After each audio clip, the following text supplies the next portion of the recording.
अस्सलाम वालेकुम dear viewers, this is Siddique from education links. आज का जो टॉपिक है बड़ा इंटरेस्टिंग टॉपिक है उन स्टूडेंट्स के लिए जो यूनिवर्सिटी ऑफ अप्लाइड साइंसेज में अप्लाई करना चाह रहे हैं।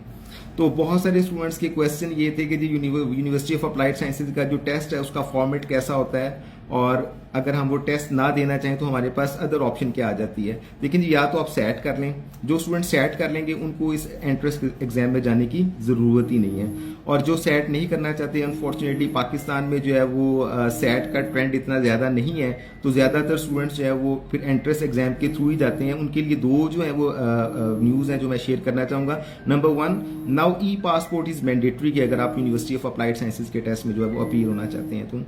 और सेकंड जो है वो उन्होंने एक न्यू सॉफ्टवेयर जो है वो अपडेटेड वर्जन है एक टेस्ट सॉफ्टवेयर का जो उन्होंने अपलोड कर दिया है। अब कोई भी स्टूडेंट जब वो टेस्ट में अपीयर होगा तो उसको उसी सॉफ्टवेयर के थ्रू जाना पड़ेगा। SMOWL, ये stand for secure monitoring of work station learning.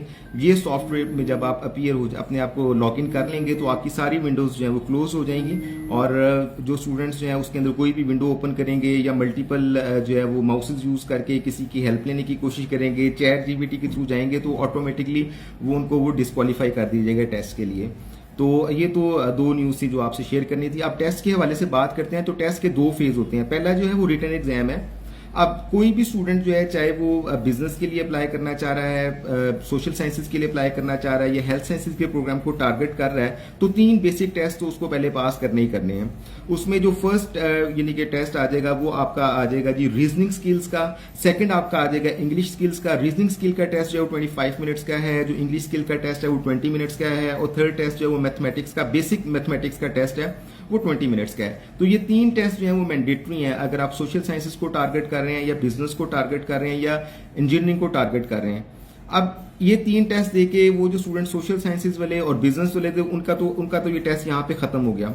अब जो यानी कि प्योरली इंजीनियरिंग के लिए जा रहे हैं उनको एक न्यू टेस्ट पास करना पड़ेगा। जो नया टेस्ट उनके लिए आ जाएगा एडवांस मैथमेटिक्स का आ जाएगा और फिजिक्स का आ जाएगा। उसके अंदर जो है वो कुछ ट्रिग्नोमेट्री के क्वेश्चंस आ जाएंगे, कुछ ज्योमेट्री के रिलेटेड क्वेश्चंस आ जाएंगे, और फिजिक्स के अंदर जो बेसिक कुछ फार्मूलाज आ जाएंगे और कुछ कैलकुलेशंस आ जाएंगी। तो ये टेस्ट इंजीनियरिंग वाले स्टूडेंट को एक्स्ट्रा देना पड़ेगा। इसी तरह जो मेडिसिन से रिलेटेड है, मेडिकल साइंसेज से रिलेटेड टेस्ट ले रहे हैं, उनको एक टेस्ट करना पड़ता है एथिकल स्किल्स का। तो वो एक पैराग्राफ सा दे देते हैं, उसके अंदर कुछ सिचुएशंस वगैरह आ जाती हैं, उनको आपने डिफाइन करना है, वो फिल इन दी ब्लैंक्स ही है। इन टेस्ट की अगर आप प्रैक्टिस करें तो ईजिली आप वो टेस्ट पास कर सकते हैं।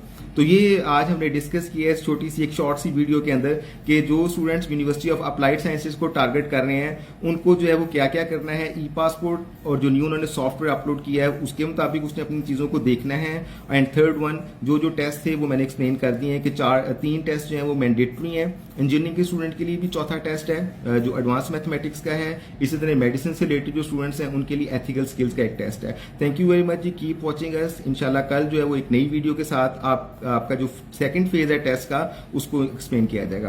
अपना ख्याल रखिए।